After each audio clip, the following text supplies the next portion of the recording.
평안하십니까? 대답이 이게 시원치 않네요. 여러분 평안하세요? 부활의 주님 만난 여러분들은 평안하시죠? 여러분 세상 사람들은 이런 평안과 또 안위를 위해서 얼마나 늘 노력하는지 모릅니다.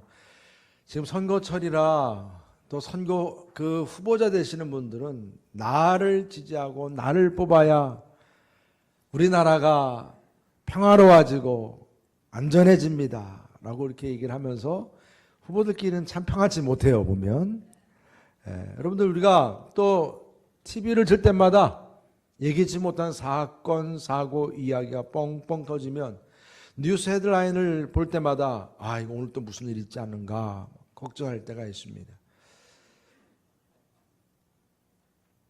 지금도 지금 어떻게 진행되고 있는지는 모르겠는데 파나마 주식 이 페이퍼 이 명단이 발견되어서 우리나라의 고위 직되는 분들 명단도 다 나왔어.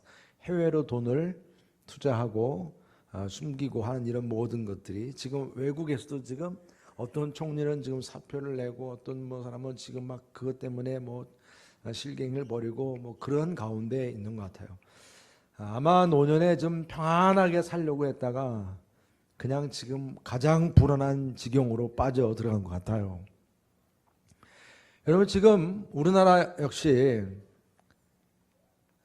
여러분들도 아시겠지만 고고도 미사일 방어 체계라고 하죠. 사드가 이제는 배치가 될 듯 합니다. 제가 잘 모르니까. 그러나 가만히 그 경향을 보니까 그래요. 뭐냐면 핵무기가 지금 북한이 가지고 있기 때문에 이제는 핵국가가 핵보유국가가 되어서 공식적이진 않지만 이미 지금 그런 가운데서 우리나라가 가지고 있는 무기 어느 것 가지고도 이제는 당해낼 수 없어서 이 사드라는 것은 그런 핵무기가 움직이는 것에 대해서 파악을 하고 그것이 만약에 미사일이 쏘아지면 그것을 미리 타격하게 하는 말 그대로 그 고고도 미사일이라는 것입니다. 근데 이러한 부분들이 이 나라의 평화와 안전을 위해서 필요하다 해서 또 갖다 놓지만 사실 이런 것들이 또 다른 무기를 더 가져오게 하고 또 서로 대적하게 하고 그러면서 생기는 악순환은 평화가 아니라 더 큰 문제를 만들기도 하는 것을 보게 됩니다. 여러분 우리가 개인적인 스트레스로 인해서 생기는 현상들이 무엇입니까? 얼마나 요즘에 여러분 살아가면서 스트레스가 많습니까? 핸드폰 보는 것도 스트레스예요. 안 보는 것도 스트레스고 봐도 스트레스고. 그래서 사람들은 이러한 스트레스를 풀기 위해서 술을 먹습니다. 코가 삐뚤어지도록 먹어요. 내가 이런 거 다 잊어버리겠다는 겁니다. 그러다 문제가 일어나고 화학적인 물질로 또 의지합니다. 그런 것들이 마약 종류일 수 있고요. 그런 걸 인해서 진정한 평안이 주어지는가? 우리 또 여기 계신 많은 우리 성도님도 예외는 아닐 것입니다. 좀 기분이 꿀꿀하다 그러면 물론 설탕을 드신 분도 계시겠지만 쇼핑을 하기도 합니다. 스트레스를 풀자. 쇼핑을 하고 아니면 운동을 하고 여러분 그런 모든 것들 초월적인 명상 요즘에 요가 이것이 어떠한 그 내용인지는 자세히는 몰라도 하여튼 좋다면 그것이 몸에 좋다면 그냥 찾아 나서는 거예요. 긍정적인 사고기술 아니면 자기 도취적인 그런 최면요법 일시적인 흥분제 등등 이런 것들이 내게 평안을 준다면 위로를 준다면 내 답답한 마음을 풀어준다면 그런 것들이 시기적으로 길든 짧든 영향력이 크든 작든 그런 모든 것들을 의지하면서 그 세상적인 평안을 누리려고 노력을 합니다마는 그런 것들의 결과는 부적절하거나 영적으로나 정신적으로 어떠한 큰 문제가 발생이 되거나 물질적인 파산, 인간관계의 단절, 여러분 이러한 결과가 그렇게 썩 좋지 않는 이런 모습들을 우리는 TV를 통해서도 많이 보고요. 아니 지금 우리들의 상황이 그런 가운데 있는지도 모르고요. 그래서 많은 사람들이 결국은 아무리 노력을 해봤자 결과적으로 불안하고 고통스럽고 절망스러운 것 어쩔 수 없다고 자포자기하면서 그냥 이렇게 살지 뭐 그러고 있는지도 모르고요. 좀 머리가 똑똑한 사람들은 철학적으로 문학적으로 고민을 하면서 거기에 따르는 뭔가 그 평안을 한번 찾아보려고 하지만 똑똑하니까 알아요. 아무리 우리가 노력해봤자 이건 아니다. 그래서 염세적으로 비관적으로 글을 쓰고 생각하고 주장도 하죠. 여러분 우리가 이렇게 숙명적으로 우리에게 주어진 평화, 평안이라고 하는 것이 이렇게 한계가 있음에도 불구하고 거기에 매달리는 경우가 많습니다. 여러분은 어떠십니까? 정말로 평화로우십니까? 이젠 대답 못하시네. 평안하십니까? 여러분 평안을 위해서 어떤 노력을 하고 계십니까? 자포자기하고 계십니까? 아니면 여러분 나름대로 비밀을 가지고 계십니까? 여러분 예수님께서는 십자가에 죽임을 당하시고 죄의 세력을 이기시고 사단의 권세도 이기시고 부활하셨습니다. 여러분 그렇게 부활하신 예수님께서 제자들을 만나서 처음으로 하신 말씀이 어떤 말씀인지 아십니까? 바로 오늘 여기 36절에 나오는 말씀입니다. 다 같이 한번 읽어보겠습니다. 36절 시작. 이 말을 할 때 예수께서 친히 그들 가운데 서서 이르시되 너희에게 평강이 있을지어다 하시니 아멘. 여러분 이처럼 우리가 가지고 있는 큰 숙제의 문제입니다. 과연 우리가 이 평강을 누릴 수 있는가라고 하는 문제에 있어서 우리 주님께서 부활하시고 나서 제자들에게 처음으로 던진 메시지가 너희들에게 평안이 있을지어다. 부활의 주님을 만난 사람들에게 주시는 말씀이 너희들에게 평안이 있을지어다. 부활의 주님을 만나면 우리에게 평안이 주어진다는 것입니다. 이 약속을 주시는 말씀인 것입니다. 여러분 오늘도 주님께서 극도로 혼란스럽고 어떤 방법으로도 평강을 누리지 못하겠다고 자포자기하면서 불안해하는 사람들에게 동일하게 말씀하세요. 부활하신 주님께서 너희에게 평안이 있을지어다. 그런데 여러분 오늘 이 시간에도 주님 우리 곁에 계십니다. 부활의 주님은 지금 우리 곁에 계셔서 동일하게 말씀하고 계십니다. 너희에게 평안이 있을지어다. 오늘도 이 시간에 여러분들에게 평안이 주님으로부터 선포되고 주어짐을 믿으시기를 바랍니다. 여러분 우리 주님께서는 우리들 삶 속에서 진정한 평강의 주님이 되시고 또한 평강을 주시는 분으로 그렇게 믿어지기를 원하심을 믿으시기를 바랍니다. 그래서 주님께서는 이렇게 선포하신 그 평강이 세상이 주는 평강과 같을 수 없는 거예요. 다르다는 것입니다. 세상에 주는 평안은 일시적입니다. 단지 현세적일 뿐입니다. 잠깐 흥분하고 그것이 기쁘긴 하지만 그 기쁨은 영원하지 않습니다. 잠깐인 것입니다. 주님이 주는 평강과 같지 않습니다. 내가 세상에 주는 평강에 거기에 목숨 걸고 그밖에 없는 줄 알고 거기에 달려들었다가 마치 환한 불빛이 아름다워서 그 불빛에 달려든 나방처럼 말입니다. 불에 타 죽는 겁니다. 세상의 쾌락은 그런 거예요. 좋은 것 같고 거기에 뭔가 내가 답답해하고 우울하고 슬픈 내 이 문제를 해결할 수 있는 것처럼 여겨져서 그 나의 갈급함을 채우기 위해서 그 물속으로 뛰어들었지만 그 물은 바닷물이요 짠물이요 더 나를 갈급해 하는 것입니다.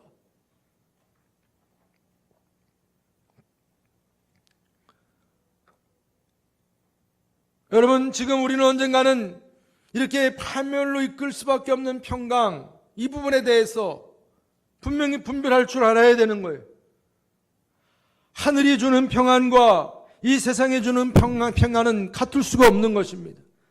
주님이 주시는 평안은 하늘이 주는 평안임을 믿으시기 바랍니다. 이 평안 우리가 노력을 해서 얻는 게 아닙니다. 하나님의 은혜로 주어지는 것입니다. 부활의 주님을 만나고 믿음으로 주어지는 평강인 줄 믿으시길 바랍니다. 여러분, 제자들은 부활의 주님께서 오셔서 이 평강의 선물을 주고자 했지만은 이들이 제대로 받지 못하고 있습니다. 왜 그렇습니까? 이들은 의심하고 있어요. 의심하고 있다고 말씀하고 있습니다. 부활의 주님을 귀신이라고 그래요. 귀신이라고. 37절 말씀 보니까 그들이 놀라고 무서워하여 그 보는 것을 영으로 생각하는지라. 영으로 생각하는지라. 귀신으로, 유령으로, 하나의 환상으로, 아니면 어떤 신화적인 사건으로. 여러분, 이러한 가운데서 주님을 보니까 진정한 평안이 주어질 수 없는 거예요. 이런 의심을 가지고 보니까 주님의 부활을 만나고 우리가 주님의 부활을 찬양한다고 하지만은 여전히 내 마음속에서는 평안이 없는 것입니다. 여러분, 우리가 부활을 찬양하고 부활을 노래하고 우리가 부활에 대해서 얘기를 해도 내 마음에 아직도 의심이 있으니까 주님이 주시는 평강을 누리지 못하고 살아가는 것입니다. 그래서 우리 마음이 아직도 혼란한 거예요. 많은 사람들이 이 비밀을 깨닫지 못하고 세상에 주는 평안과 주님이 주는 이 평안에 대해서 혼돈을 하고 있는 거예요. 그래서 세상이 주는 평안이 조금 있으면 그 세상이 주는 어떤 즐거움이나 안위나 뭔가 좀 유익이 되는 것이 내게 주어지면 그게 마치 하늘이 주는 평안처럼 여기면서 그냥 내가 좋아하는데 분별을 못하는 거예요. 세상에 주는 평안은 영원한 것이 아닌데, 일시적인데, 현세적인 것뿐인데, 상황에 따라서 여건이 바뀌고, 이것은 내가 기뻐하지만 어떤 사람은 슬퍼하는 것이고, 이것은 내가 마치 영원한 것처럼 생각이 되지만 어느 순간 이것은 다 그냥 그 즉석에 다 사라져 버릴 것인데, 그것이 잠깐 내게 주어졌다고 해서 그것에 매여서 말입니다. 사람마다 심지어는 거기에 매여서 형제 관계를 끊고 부모와 자녀 관계도 끊고 심지어는 죽이기까지 하고, 아니 그 평안이 뭐길래, 세상에 주는 그 부유함이 뭐길래 가지고 있는 모든 인간성까지 다 포기하면서까지 그렇게 살아가냐는 것입니다. 여러분, 세상에 주는 평안함을 우리가 그렇게 고집하면 또 그것을 그렇게 바라는 가운데 살아갈 때 진정으로 나의 인생의 불안과 두려움이 사라지는가? 그렇지 않다는 것입니다. 오히려 더 슬프고 우울하고 죽고 싶을 정도의 그러한 비참한 그런 모습은 떠나지 않는 것을 우리가 보게 되는 것입니다. 이것이 세상이 주는 평안과 주님이 주시는 평안과의 차이인 것입니다. 여러분, 우리 주님이 주시는 평안은 죽음의 권세를 이기시고 모든 사망 권세를 이기신 부활의 주님께서 주시는 평안임을 믿으시기를 바랍니다. 너에게 평강이 있을지어다. 여러분, 이 말씀은 그저 세상 사람, 조금 돈 있는 사람이 나한테 돈을 주면서 평강이 있을지어다 하는 게 아닙니다. 예수님께서는 의심하는 제자들에게 자신이 육신을 가지고 부활하셨음을 또 이 부활을 믿기를 원하셨던 것입니다. 그래서 38절 39절에 말씀하시기를 예수께서 이르시되 어찌하여 두려워하며 어찌하여 마음에 의심이 일어나느냐. 내 손과 발을 보고 나인 줄 알라. 또 나를 만져보라. 영은 살과 뼈가 없으되 너희 보는 바와 같이 나는 있느니라. 주님 말씀이십니다. 예수님이 부활하신 것에 대해서 여전히 의심하고 있는 제자들에게 진정한 평안을 주길 원하시는 주님께서 이 부활을 믿어야 하는데 믿지 못하리. 손을 보라. 내 발을 보라. 나를 만져보라. 나는 귀신이 아니다. 봐라, 살도 있고 뼈도 있지 않냐? 나 지금 너희와 함께 있다. 여러분, 지금 우리가 믿음 생활하면서 여전히 예수님의 부활을 귀신처럼 여기지 않습니까? 그러면서 주님이 주시는 능력을 받고자 하십니까? 주님이 주시는 평안을 누리고자 하십니까? 착각하지 마십시오. 지금 주님은 근본적인 문제를 지금 다루고 계세요. 나를 보라는 것입니다. 내가 부활하셨음을 보라는 것입니다. 여러분이 바라보고 있는 주님은 유령이 아니요 귀신이 아닙니다. 부활하신 주님이십니다.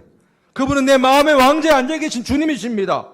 의심을 떨쳐버리고 믿음으로 그분을 받아들여야 되는데 여전히 의심하고 있는 제 아들을 주님은 보시면서 또다시 그들에게 주님께서 어떻게 부활하셨음을 보여주십니다. 우리 40절 말씀 다 같이 한번 읽어보시죠. 43절까지 한번 낭독해 보시겠습니다. 시작. 이 말씀을 하시고 손과 발을 보이시나 그들이 너무 기쁨으로 아직도 믿지 못하고 놀랍게 여길 때 이르시되 여기 무슨 먹을 것이 있느냐 하시니 이에 구운 생선 한 토막을 드리니 받으사 그 앞에서 잡수시더라. 할렐루야. 여러분, 부활의 주님께서는 자신이 귀신이 아니고 어떤 유령도 아니고 환상도 아니요, 지금 우리와 함께 먹고 마시며 동행하는 육체의 몸을 가지고 부활하신 신령한 몸이심을 지금 말씀하고 계신 것입니다. 여러분, 지금 우리 곁에 계신 주님 역시 부활하신 주님이심을 믿으시길 바랍니다. 여러분, 부활하신 주님께서 육신의 몸을 입고 나타나셔서 제자들을 만나신 것처럼 여러분, 이 육신의 몸을 입고 동정녀 마리아에게 태어난 예수님, 그분을 믿으신다면 육신의 몸을 입고 부활하신 주님을 믿으시는 것이 또한 당연한 줄 믿으시기 바랍니다. 여러분, 동정녀에서 그렇게 태어나신 주님이신데 왜 부활을 못 믿으십니까? 부활의 주님께서는 직접 우리를 찾아오셔서 평강을 선포하시고 진정한 평강을 선물로 주시기를 원하심을 믿으시기를 바랍니다. 여러분, 세상에 줄 수 없는 평안, 이것이 우리가 부활의 주님을 받아들이고 믿음으로 주어지는 선물임을 믿으시길 바랍니다. 내 노력이 아니고 주님이 주시는 선물이라 했습니다. 예수님을 우리가 부활의 주님으로 믿게 되면 그분과 함께 먹고 마시는 삶이 은혜로 주어지는 것입니다. 그분이 귀신으로 내게 주어지는 게 아니요, 그분은 내 삶의 주인으로 오시고 내 마음의 왕자의 왕으로 오시는 줄 믿으시길 바랍니다. 그래서 내 마음의 왕자의 왕으로 계신 주님을 통해서 주어지는 평안이야말로 진정한 평안이요, 하늘의 평안이요, 참된 안식인 것입니다. 내 삶이 언제든지 천국을 맞이할 준비를 할 수 있는 그 능력이요, 오늘이 어떤 내가 이 세상을 떠날지라도 내가 주님과 함께 천국에서 눈을 뜨게 될 것을 확신하게 되는 평안인 줄 믿으시길 바랍니다. 여러분, 죽음을 이기고 죽음을 극복하면 세상의 어떠한 두려움도 두려움일 수 없는 거예요. 군인이 나가서 전쟁할 때, 싸우려고 할 때 죽음을 두려워하면 싸우지 못합니다. 세상에서 모든 것들은 다 사람의 죽음의 문제를 가지고 다 조작하고 장난치고 사람을 가지고 이용을 하는 것입니다. 모든 것이 그래요. 죽음의 문제를 해결할 수 있다 해서 그것 때문에 이단도 생기는 거예요. 세상에서 우리를 현혹시키는 모든 것들이 다 이 죽음의 문제에 대한 두려움을 안고 있는 사람들을 현혹하고 있는 것들입니다. 그러나 우리가 진정으로 이 죽음의 문제를 해결받을 수 있는 길은 이 죽음의 권세를 이기시고 부활하신 예수 그리스도께 있음을 믿으시기 바랍니다. 딴 데 한눈 팔면 안 되는 것입니다. 그래서 이처럼 부활하신 주님을 통해 주어지는 평안이야말로 진정성 있는 평안이고 우리의 평생을 책임질 수 있는 평안임을 믿으시기를 바랍니다. 그래서 우리는 이러한 평안을 믿고 어떤 부정적인 세력이나 심지어는 나를 핍박하고 죽이러 가는 어떤 세력이 온다 할지라도 부활의 주님을 내가 믿고 그분이 주시는 평안을 믿는다면 어떤 상황 가운데서도 주님이 주시는 평안을 누리게 되는 줄 믿으시기를 바랍니다. 그래서 주님께서 이 땅에 오신 목적은 우리에게 생명을 주고 풍성하게 하려 함이라 그러셨어요. 그 부활하신 주님께서도 지금도 역시 우리들에게 그 생명을 주길 원하시고 우리에게 풍성케 하길 원하시고 그때그때마다 우리를 공급해 주시는 하나님이심을 믿으시길 바랍니다. 여러분, 이처럼 부활의 주님을 믿는 믿음 안에서 내가 누릴 평강이 구체적으로 어떻게 나타나겠습니까? 여러분, 부활의 주님이 내게 이 평강을 주신다면 이 평강은 구체적으로 나타나는 거예요.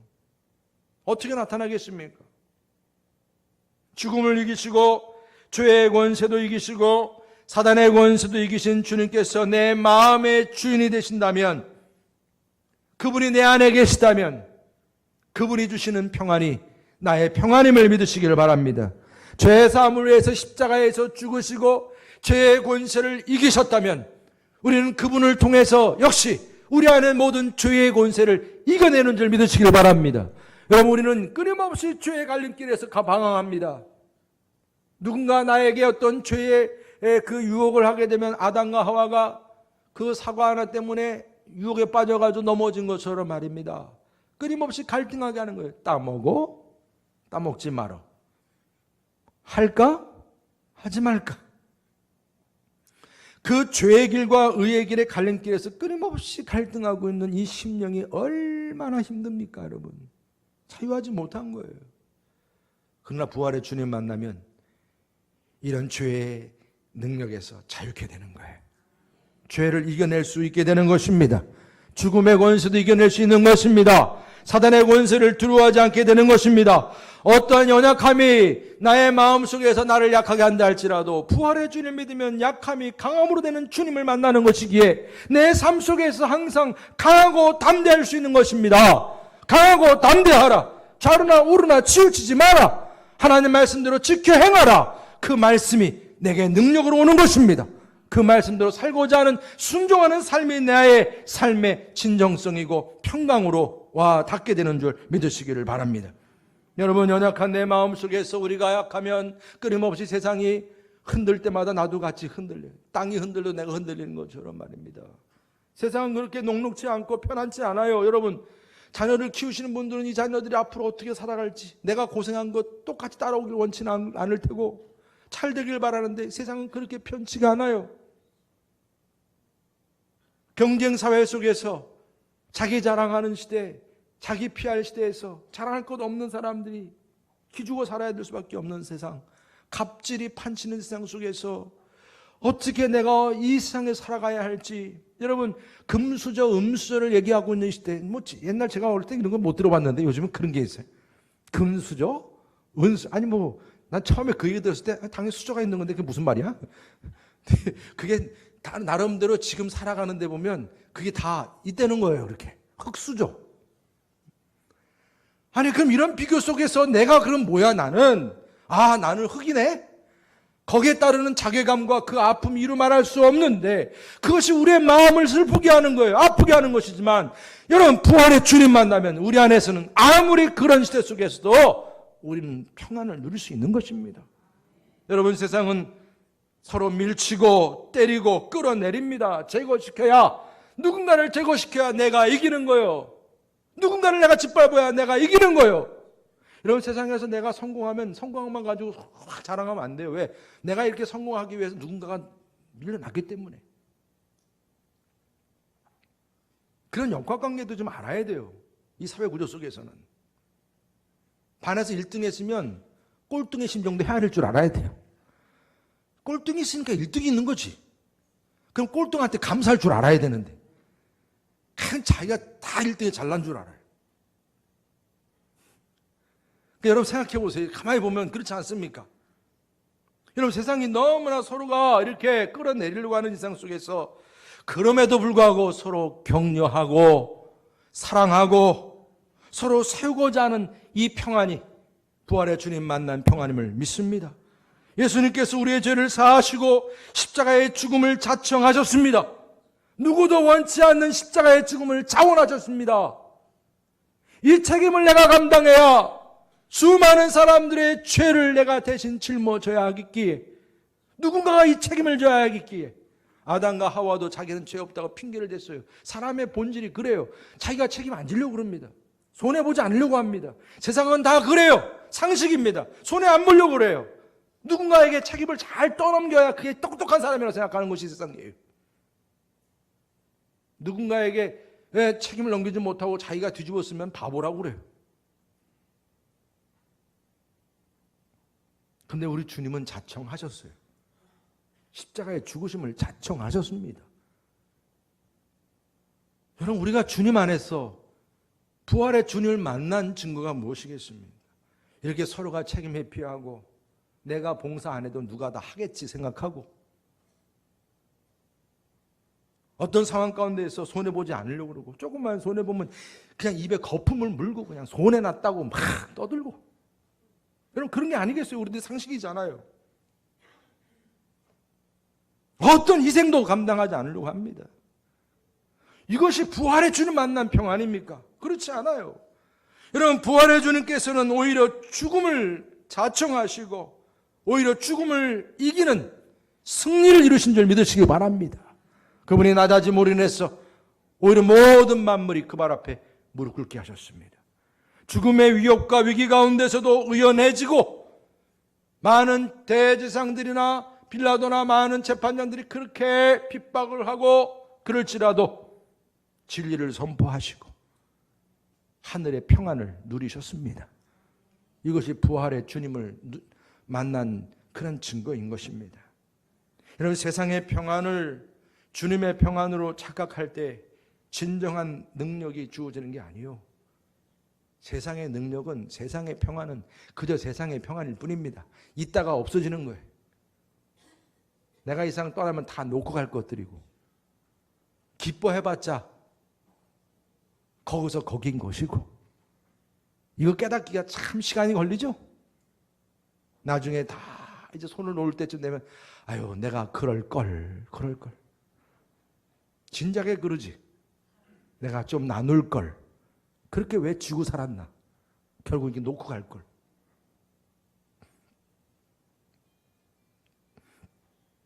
그러니까 싸우는 거예요. 그래서 당짓게 하는 거예요. 내 편 가려는 거예요. 그래서 불안해지고 서로 그래서 그거 지켜가려고 그냥 아웅다웅 하는 것입니다. 그러면서 또 죄를 만들어요. 그러면서 더 악한 것들이 점점 커지고 그래서 절망과 죽음이 판을 치는 겁니다. 여러분, 내게 진정한 평안이 없고 마음이 불안하고 경쟁심만 내 안에 가득하고 염려만 가득할 뿐인 것이 죽지 않으려고 하는 거예요. 손해보지 않으려고 하는 거예요. 어떻게 해서라도 내가 이 책임을 지지 않으려고 하는 것입니다. 그러다 보니까 여러분 보세요. 우리가 신앙생활 하면서도 그런 거 많이 보잖아요. 나부터라도 그런 걸 느끼지 않아요? 나의 평안을 위해서, 나의 안전을 위해서, 내가 누리는 것을 위해서는 몇백, 몇천 아깝지 않잖아요. 이거 구하고 저거 사고 저거 입고 저거 먹고 마시고 또 그런 가운데서 그것을 또 자랑하잖아요. 나는 어제 뭐 했다. 나는 뭐 했다. 여러분, 그렇지 않아요? 그런데 막상 우리가 주님을 위해서 교회 안에서 내가 어떤 시간을 좀 써야 되고 내 몸을 좀 봉사해야 되고 오늘도 청소도 해야 되고 주님 앞에 내가 헌금도 해야 되고 서로 같이 부서 간에 활동하다 보면 좀 음료수도 사야 되고 근데 왜 나만 사야 돼? 왜 나만 손해봐야 돼? 이거 지금 여러분들 지금 잘 한번 생각해 보세요. 여기에 대해서 나를 위해서 나의 평안을 위해서는 막 그냥 아깝지 않게 그냥 바르는 사람이 그 조그만 거 하나 가지고 왜 난 손해봐야 돼? 입을 그냥 소리를 치면서 나는 손해 못 봐. 그런 적 없는 분 없을 거예요. 뭐 저부터도 그러니까. 우리들의 마음속에서 이러한 마음들이 오히려 더 그것을 불안하게 만들고 마음 아프게 하는 거예요. 여러분, 이것이 여전히 어린아이 같은 믿음이라, 의존적인 믿음이라, 의심하는 믿음이라. 주님은 부활하셨고 죽음의 권세를 이기셨으면 이 세상에 못하실 것이 어디 있겠는가. 그분을 믿으면 다 되는 것인데 내게 나를 믿는 자에겐 못할 것이 없다고 말씀하셨는데, 여러분, 우리 십정교회 성도님들 주님 부활을 하셨다, 이 믿음이 여러분 삶 속에 강하게 영향력 있는 그런 은혜와 복을 주는 그러한 말씀이 되기를 축복합니다. 항상 여러분들의 평안의 아주 중심이 되기를 축복합니다. 부활의 주님을 바로 지금 내 마음속에서 영접하시고 의심 없이 부활의 주님을 내가 믿고 그 부활의 주님을 통해서 주어지는 참 평안을 누릴 수 있는 저 여러분 되시기를 주님의 이름으로 축복합니다. 이것은 세상에 주는 평안이 아니라 하늘에 주는 평안이 주어진다 그랬어요. 부활의 주님을 내가 믿으면 주님 부활하셨다라고 하는 그 믿음 안에서는 이 세상에서 누릴 수 없는 진정한 여유와 평안과 기쁨을 우리가 누릴 수 있다고 말씀해 주고 계시는 겁니다. 여러분 다시 한번 부활의 주님을 내 마음에서 깊이 믿음으로 영접하시기를 축복합니다. 내 마음에서 의심한다. 지금 여러분 제자들까지 의심했다고 그러니까 제가 여러분들에게 지금 자신 있게 말씀드리는 거예요. 우리 가운데 이렇게 의심하는 사람들이 지금 있다는 거 아니겠습니까? 의심을 다 떨쳐버리시길 주의 이름으로 축복합니다. 그럼 진정한 평안과 죽음도 이겨내는 평안이 주어질 줄 믿습니다. 여러분 공산당에 의해서 두 아들을 잃은 손양은 목사님 다 너무 잘 아시잖아요.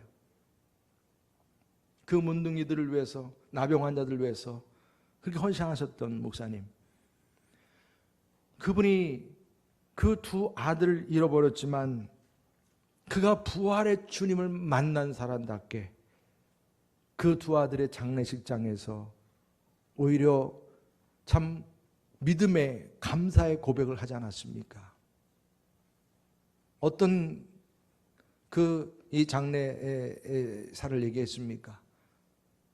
여러 말씀을 많이 했는데 그 중에 간단하게 여러분들 말씀드리면 내 두 아들은 미국으로 유학 갈 준비를 하고 있었으나 미국보다 더 좋은 천국을 가게 하신 하나님께 감사드립니다.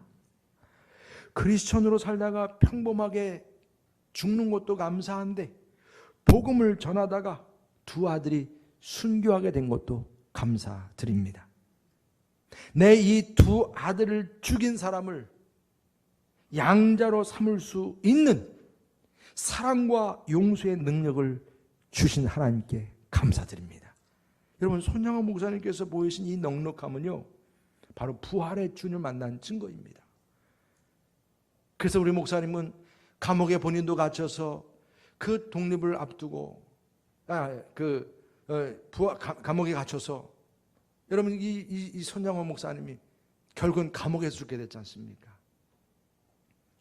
그런 가운데서도 그는 평안을 유지할 수 있었던 것이 바로 자신의 목숨까지도 아깝지 않게 내어주었던 그 주님의 그 사랑과 그 부활의 능력이 있었기 때문인 줄 믿으시기를 바랍니다.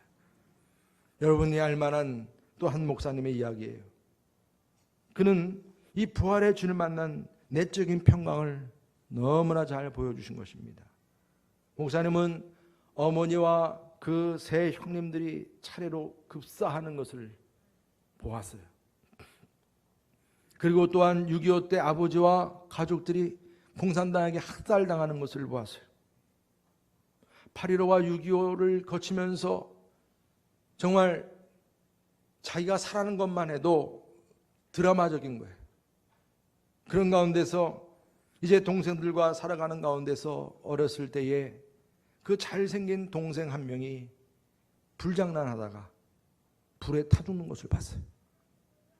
또 한 동생은 그 통나무 있는 얘네 뭐 그런 데서 많이 놀았잖아요. 통나무 있는 데서 놀다가 통나무가 굴러서 거기에 깔려 죽었어요. 또 한 동생은 이제 어느 정도 이렇게 살면서 학교 교감까지 됐어요. 교감. 정말 착하고 순한 그런 동생인데 나이가 10살부터 16살까지 그 줄줄이 4명의 딸들을 남겨놓고 간암으로 죽었어요. 그런데 또 몇 년 있다가 딸이 위암에 걸려서 한 1년 있다 고생하다가 죽었어요. 두 딸 아이를 남겨놓고 아버지한테 남겨준다고 우선 세상을 떠났어요. 동생도 또 제수도 또 같이 그 죽음을 경험하게 되고 나중엔 막내 동생까지 있는데 그 막내 동생도 간경화로 시한부 인생을 살고 있었어요. 이 글을 쓸 때 이 목사님의 나이가 환갑 60세였어요. 여러분, 이 60세 인생을 맞이하는 데 있어서 얼마나 기막힌 이야기들입니까? 그런데 이러한 가운데서도 그가 이렇게 고백을 했습니다. 정직하게 고백하면 나는 하나의 얼굴로는 웃고 다른 얼굴로는 운다. 내 영은 주님을 찬양하고 기뻐하고 감사하며 깊은 곳에서 샘물같이 환희가 솟는다. 그러나 다른 마음의 하늘에서는 비가 끊임없이 내리고 있다. 옆을 보면 정신 착란증에 걸릴 것 같고 위를 보면 현기증이 난다. 내 안을 들여다보면 죄와 추한 것들이 있고 과거는 회한과 슬픔뿐이고 미래는 안개처럼 불확실하고 불안하다. 그러나 나는 주님만 바라본다.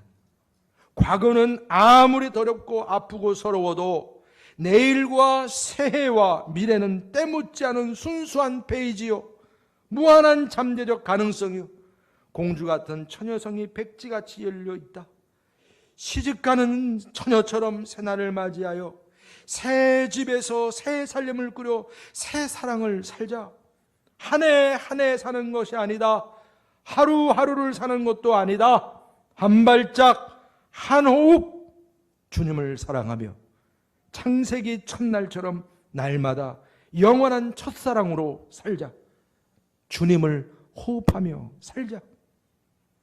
내게 깊은 위로와 감사와 찬송과 평안이 있다. 그것은 내게서 나온 것이 아니라 부활하여서 내 안에 계신 성령님이 주시는 힘이다. 할렐루야. 여러분, 얼마나 아름다운 고백입니까? 여러분, 정말 인생의 그 흑암이 너무나 아주 인생의 이 어둡고 그 환한 이 부분에 있어서의 그 갈림길이 너무나 명확한 분이시고, 어떻게 보면 이 어두운 그 부분만 생각하면 살맛이 없는 사람이에요. 그런데 이처럼 아름다운 신앙의 고백을 하고 있는 거예요. 이분이 여러분들도 잘 아시는 분이세요. 사형리 전도로 유명한 한국 대학생 선교단체의 대표이셨던, 이제 은퇴하셨죠, 김중건 목사님이세요. 여러분, 그토록 세상 사람들의 눈으로 볼 때는 처절할 정도의 비극을 경험한 주인공이었습니다마는 부활하신 주님께서 성령님으로 임하셔서 함께 하시니까 세상에 줄 수 없는 환희, 기쁨, 평강이 내게 넉넉하다고 고백하고 있는 거예요. 여러분, 우리에게도 진정한 평안을 주시고자 죽음의 원수를 이기시고 부활하신 주님을 여러분들이 믿음으로 받으시고 영접하시기를 축복합니다. 바로 이 부활의 주님을 내가 만났을 때 이 성령님의 능력 안에서 세상에 줄 수 없는 놀라운 하늘의 평강이 우리에게 주어짐을 믿으시기를 바랍니다. 상상할 수 없는 평강이요. 내 삶이 언제 고꾸랄지 모르는 거예요. 언제 어떤 상황 가운데서 고통이 임하고 역경이 임하고 정말 그 비바람처럼 내 모든 삶이 한순간에 날아갈지 모르는 것이요. 어떤 손해가 날지, 어떤 죽음의 위협이 올지 우리도 모른다는 것입니다. 그렇지만 부활의 주님을 만나시기를 바랍니다. 그 부활의 주님을 통해서 참 평강이 우리에게 약속되어 있다는 것입니다. 이것은 여러분들의 VIP들, 전도 대상자들에게도 동일하게 주어지는 선물이 되기를 축복합니다. 여러분들이 이 축복을 누리셔야 여러분들 전도한 대상자들에게도 이런 평안의 복을 보여줄 거 아니겠습니까? 여러분들이 전도한 이제 우리 새가족들에게도 이처럼 하늘이 주는 평안이 이렇게 놀랍고 새롭고 진기하다고 하는 사실을 보여줄 수 있는 저와 여러분 되시기를 주님의 이름으로 축복합니다.